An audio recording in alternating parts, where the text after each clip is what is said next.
I've been looking at.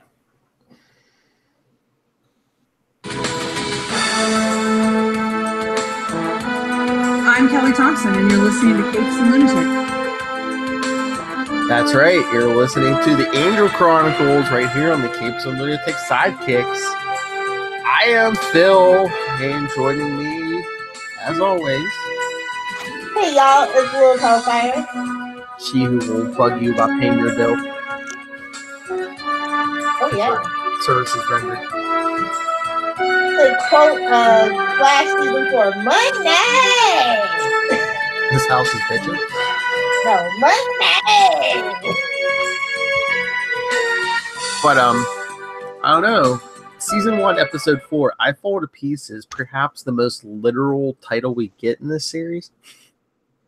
I know, and I was like, why do we have a Patsy Cline song title? What is this about now? This better not be no Lovelorn bullcrap. Poppycock. And it kind of sort of was, but with Angel, all love goes awry and devolves into stalking. See Buffy seasons 1 through whatever to know what I'm talking about. At least it was just his fingers. And his eyeballs. Oh, it reminded me of that one song, Detachable Penis. What? The band. No, there's a band that has a song called Detachable Penis. And like every time I see this episode, for some random reason, I always think of that song. Boy, this is gonna be tied with Wade's World for Rob Southgate yanking it off the thing. You can say penis. It's a clinical term. Can you say penis? I don't know. Can you say penis? Keep saying it. Oh my lord. Oh my God, no. That had to be from the other conversation, but it's like Candyman. We mentioned his name too many times. Rob Southgate with the message. That was hilarious right there. We're definitely getting canceled now. Anyway, no, but seriously, so like, how many stalking cases can one private investigation agency deal with? Well, I mean, it's LA, so I can see it, but how many supernatural stalking cases can we? Just okay. So the girl Melissa or whatever, like, I agree with Courtney. It's like, you meet a doctor, you should be able to tell your mom, hey, I met a doctor, not, hey, I met a psycho and I have to have a restraining order, only he has like a law firm better than Johnny Cochran's and I get slapped with a restraining order. Like, that's just not the way things should work. I agree, Cordelia. Oh, I love that. Yeah. Wolverman Hart, the law firm that's Johnny Cochran. Even Johnny Cochran's too ethical to work for them, yeah. I mean, we got an OJ reference too as well, so. Well, yeah, because I mean, this was only what, 4 years 99? too late. Well, I mean, still, it's in the decade, so. Yeah, definitely. I mean, we still talk about OJ because he's free now. Juice is on the loose. That's why I haven't been to Vegas yet. Just saying. Oh, good Lord. Anyway, no, I found this like really. Like, I couldn't, like, quite, I'm just like, okay, so we're getting this creepy atmosphere. And then when you figure out what the guy is actually doing, it's even creepier. Mm-hmm. Just like, what's with, like, these bald creepers the last couple episodes? Bald people are evil. Don't you know that, though? It's just like that. People are either jolly or evil. There is no in between. According to TV tropes. I'm just saying. True. So... But I don't know. There was a few things in this episode I was like, like when he hits Angel with like the poison. It's like, oh, you're not dead. It's like, should that have even knocked him out? I'm telling you, man. Like, it's my headcanon that the fact that he has a soul, certain things that you don't think should affect him affects him. Okay, and they just never really explained it very well. Because I'm like, they killed Jenny Calendar too soon. Because I'm like, sorry. You're rocking half a demon. Come on. Or maybe it's like his, I don't want to say vegetarian diet, but his non-human blood diet. Wait, was it non-human? Because I thought it was just blood bags. That was always. I don't know, because That's it's what like I always assumed. unless you, I mean, could you get that from like a butcher shop? I don't know, but it's like, would you want to drink human blood and like tempt yourself with the taste of that? I mean, we saw him feeding in the first episode on a bad guy, so that's why I thought it was always just kind of. I never really thought about it actually. I'm trying to remember if they ever addressed that. I'm sure they do. Yeah. Actually, I'm sure they do because Courtney brings it up. I think it's probably next season.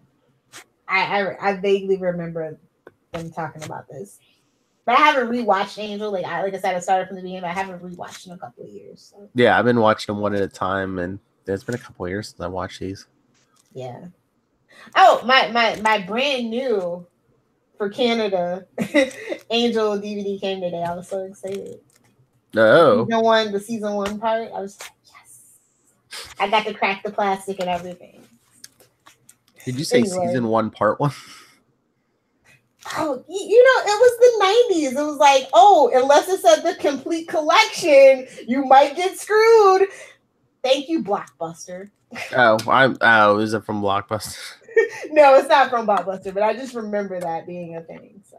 Because I was gonna say I bought mine like when they were new, and I have like the complete seasons of each season. Yeah, and I didn't find it worth it to buy the collector set. Just saying, I just kept my season 1 through 5. It wasn't much. I don't think they even had commentary on the collector set, to be honest. So. I think on certain ones they did. Because I think on episode 1, I think there might have been a commentary. Might have been Whedon and somebody else. Yeah, like I'm only here for like you have nowadays. You pretty much have to have a Blu-ray, for the special stuff. They don't do much for DVD. Yeah, but did they ever release Angel on Blu-ray? No, I didn't think so. Which is weird because Smallville, the complete series, is on Blu-ray. So I'm just like, yeah, but maybe it's like the just because it lasted and when it ended, it was like around that time where and they shouldn't have any music rights or anything weird like that. Like I don't know, get it together. I don't think Buffy is actually on Blu-ray either. I think it's only DVD. I think it's the format that they use. Maybe they can't upscale it. Oh, maybe they didn't the way they shot it. Yeah. I know that's a problem with Firefly, so. But that was a Fox thing, more or less. Yeah. But anyway, I don't know. I found this episode just kind of like creepy and weird. Kate shows up, and I just like, go away. I just don't like Kate. I know she seemed kind of bland. To say she's like, "Oh, we're here for a favor or a date. Oh, I guess you're here for a favor." I'm just like, can you deliver that line? Like, well, he likes 2 blondes. Yeah, I'm like, can you deliver that line in a dryer? She probably could, to be honest. Yeah, probably. I thought that Courtney was just so on fire in this episode. Like, I just liked all her little quippy lines, and I was actually enjoying her and Doyle's chemistry. Oh yeah. I think Doyle was a lot better this episode. Also, I think this carries over into the next episode as well with their chemistry. Mm-hmm. They had really good chemistry. Well, they were kind of ramping it up a little bit until we get to his final fate. Yeah. But no, I mean, outside of the case, it was pretty much happy-go-lucky kind of thing. And Courtney's talking about, hey, we got to make a profit. I'm like, that's my girl. I love Doyle when he's talking to the woman. She's like, Angel does this a lot. He's like, oh yeah, dozens of times, hundreds of times, dozens of hundreds of times. He's like, maybe 4 girls. 3 of them are alive. They're alive, yeah. Perfect. I don't know. Like I like how they built up. Like just keep building up Wolfram and Hart. Like yes, Wolfram and Hart is like probably like one of my top 5 favorite like big bads of all TV for me. Mm-hmm. So I just like how they're just subtly. Well, they're not just a law firm. They're evil law firm. Well, that's kind of goes without saying. Oxymoron. No, not oxymoron. Ironic. Goes without saying. It's one of those things that just goes without saying. Sorry if you're a lawyer. I know you've heard all the lawyer jokes. Why doesn't a lawyer eat a shark?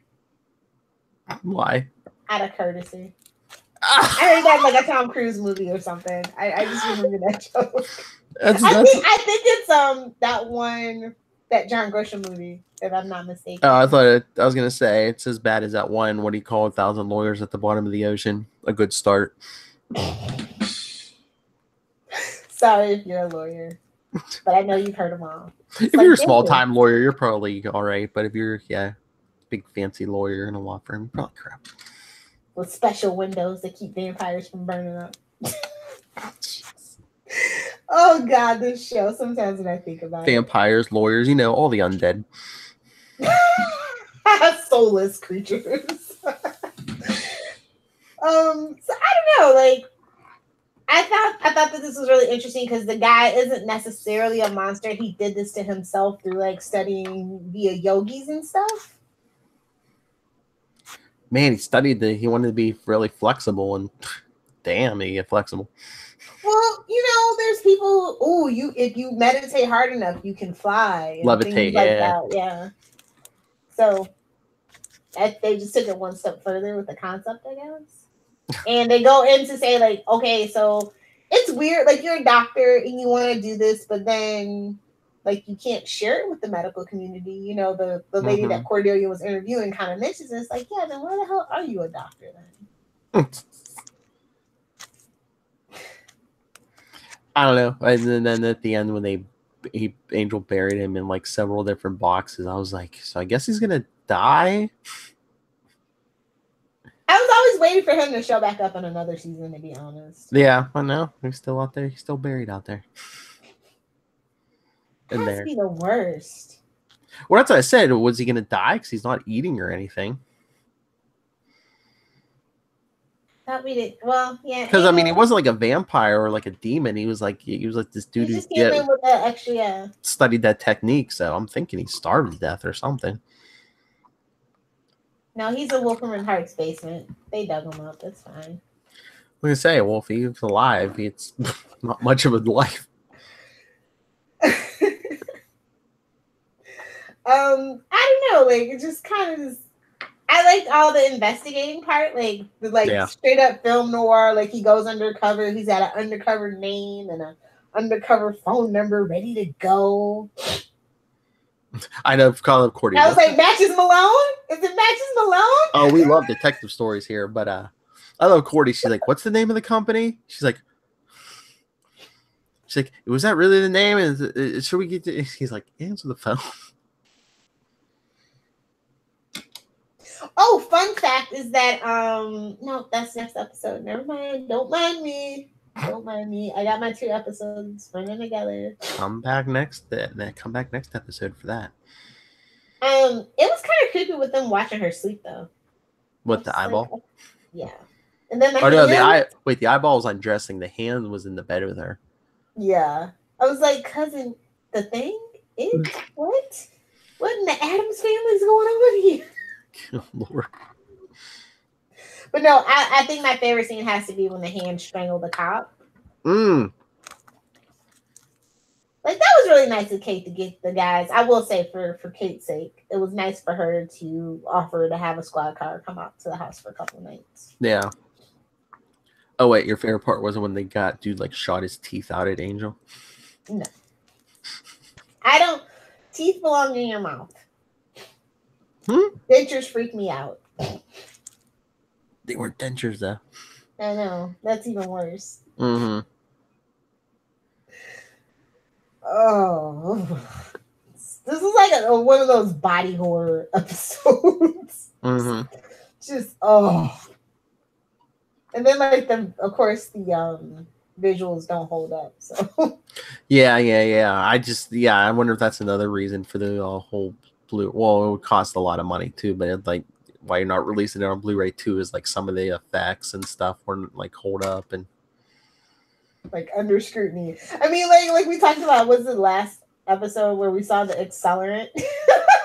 Yes, and when they're sitting on that rooftop watching the sunset, you could tell that was totally green screen. Can't even afford a damn sunset. Sunlight is free, damn it! It's the first season. Sunlight is free. Rule number 1 in filmmaking. Best illumination source. The sun. Just saying. Anyway, Let's see. I got some fun facts for this one. I know I do. Oh, when they got stuck in the basement, it reminded me of that episode in Buffy, What's My Line Part 1, where her and Xander are barricaded with the in the basement trying to get away from the mealworms guy. Mm.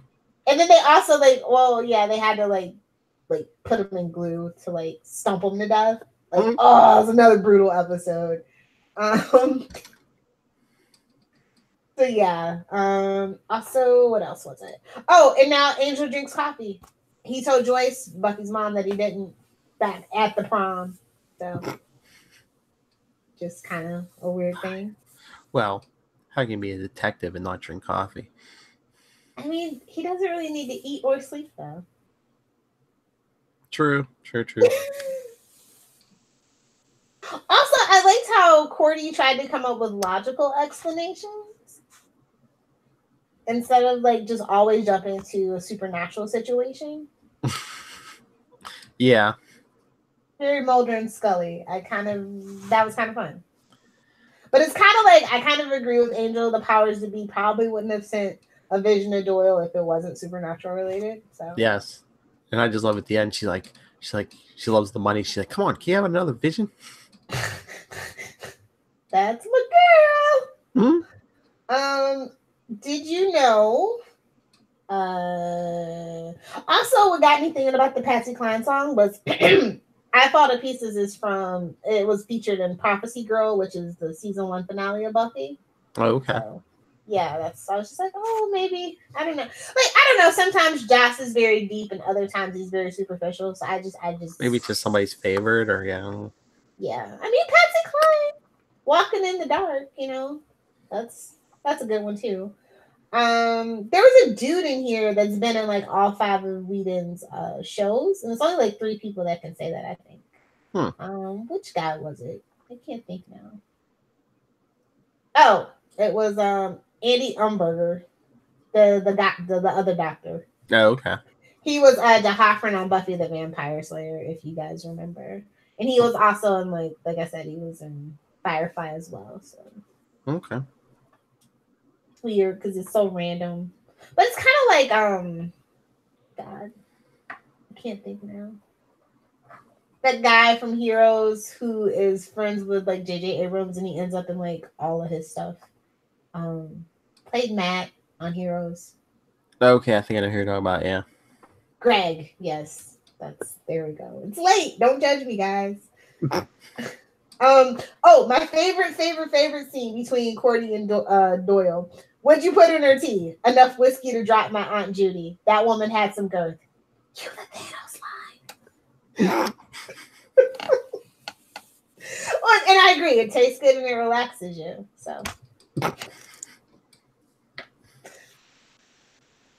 And also, yeah, dating kind of sounds sort of naughty now that I'm saying it. No, I will not. I would not tolerate this mess up. You give a child a gun, man. Don't blame the child. Philip's got a gun. Oh my God, but no, like I said, I really enjoyed Cordy and Doyle. I think those are my favorite interactions this episode. Mm-hmm. Oh, yeah. So, yeah. Do you have a favorite scene, favorite line? I don't know. I mean, even though it was kind of gross, that the fight at the end was kind of cool. Just like I said, he has to punch in the teeth, getting the teeth off him and stabbing the hand like a big spider. Oh. Simple.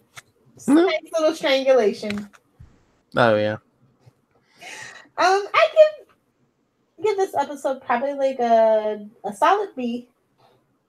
Yeah. I don't know, like after you come from like Buffy and you come to Angel, you kind of expect the myth arc to be kicking in around about this time. Mm-hmm. Like this is just very procedural case of the week at this point. And it seemed, maybe it's just after last week, it seemed kind of like slower than, like it slowed down a little bit.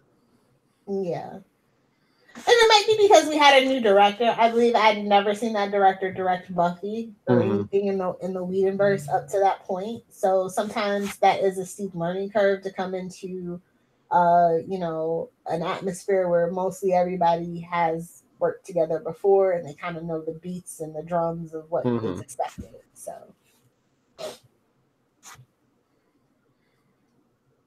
It's kind of like reset after the crossover.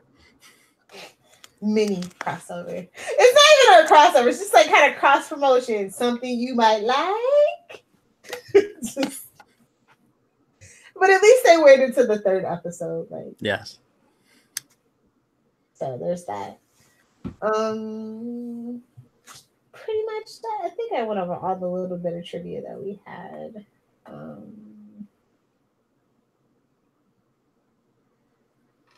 Oh no, it was this episode. Yeah, the building for the exterior shots of the apartment building is the same ones that we're going to use for the Hyperion Hotel later, and it is the Los Altos apartments in Los Angeles.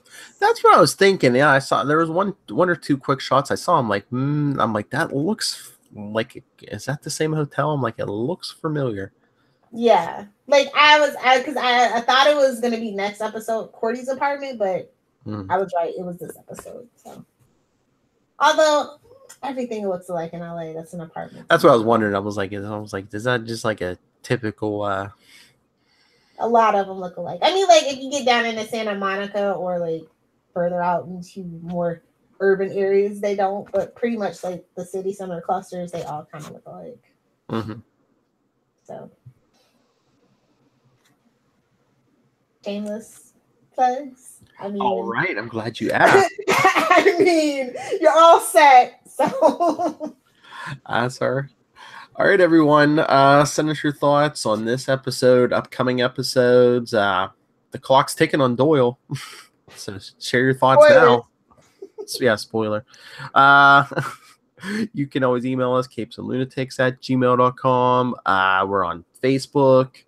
Angel Chronicles, on Twitter @Angel TV Podcast and @CL Sidekicks, and the voicemail. If you're on YouTube watching us, there's the number right there. But for those of you who are just listening on the podcast, 614-382-2737. That's 614-38-CAPES. We hope to help us. And we'll send you an invoice. What? And we'll send you an invoice. Our rats are low. So yeah, if you guys are gonna be live to like into like theories for like Supergirl or like Flash, because I just saw something really interesting that came up on the Flash, you guys should follow me at Lilith Hellfire. But if you are into Smallville, Superman, and swearing, you should follow Save Me Podcast on Twitter, Facebook, Instagram, and Pinterest. The website is live. SomebodySaveMe.net. I always forget if it's podcast or just me. And it's just like SomebodySaveMe.net. Yeah. So check it out. I've got some reviews of Action Comics, Man of Steel, Supergirl's finale from last night. So lots of more stuff coming. Krypton's going to get covered, the animated series. So something for everybody. If you're into Superman, follow Lilith. For the fan who has everything. If you're into Superman, follow Lilith, not Bendis. I mean, you can follow Bendis. There's room for both. But if you're a real Superman, happy Superman fan. I don't know. All right. Wait, and if the comic creators like Kelly Thompson and other people want to get a hold of us, or Charisma Carpenter or David Boreanaz, or yes, actors, creators, anyone who wants to do an interview like Kelly Thompson did, scroll down. Can always email me, nightwingpdp@gmail.com, and on Twitter I am @nightwingpdp. Yes, David Boreanaz, Charisma Carpenter, please come talk to us. But until then, this has been another episode of the Angel Chronicles. This has been Phil and Lil. So that's the right, right?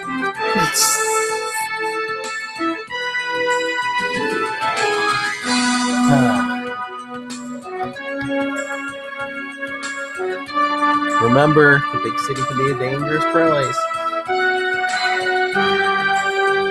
I know what our costumes should be today. Long black coats. Yes. All right, just gotta find one. And remember, everyone, don't lose your head. For your eyes.